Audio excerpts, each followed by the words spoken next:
Assalamualaikum warahmatullahi wabarakatuh. Perkenalkan, nama saya Muhammad Erlangga Sonjaya Akbar dari Prodi AN, Tugas Bahasa Indonesia. Di sini saya akan menjelaskan poin 7 dan 8. Poin 7. Sebutkan fungsi bahasa Indonesia dalam kedudukan sebagai bahasa nasional dan bahasa resmi.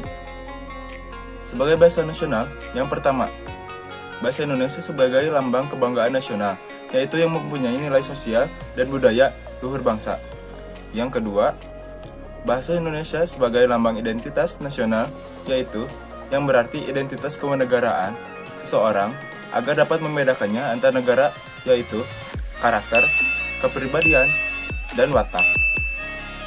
Yang ketiga, bahasa Indonesia sebagai alat pemersatu masyarakat, dikarenakan masyarakat yang berbeda dan beragam budaya, sosial, dan bahasanya yang dapat disatukan oleh bahasa Indonesia. Yang keempat, bahasa Indonesia sebagai alat penghubung antar budaya dan antar daerah yang dapat memudahkan komunikasi di kehidupan sehari-hari. Adapun fungsi bahasa Indonesia dalam bahasa resmi. Yang kesatu, sebagai bahasa resmi bagi seluruh rakyat Indonesia, biasanya digunakan untuk keperluan surat menyurat kedinasan. Yang kedua, bahasa pengantar pendidikan.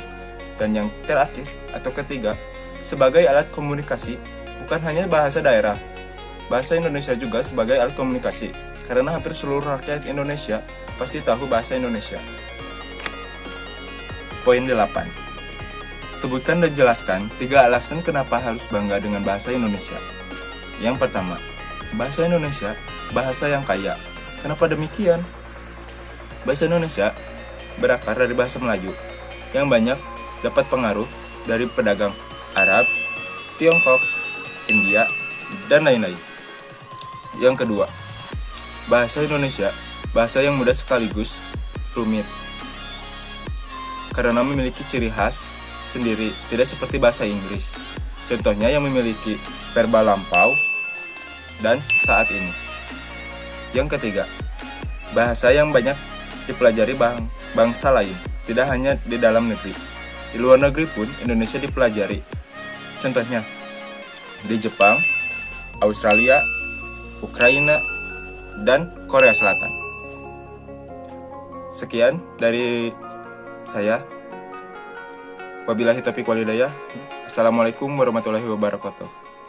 Mohon maaf bila ada kesalahan maupun ketidaknyamanan.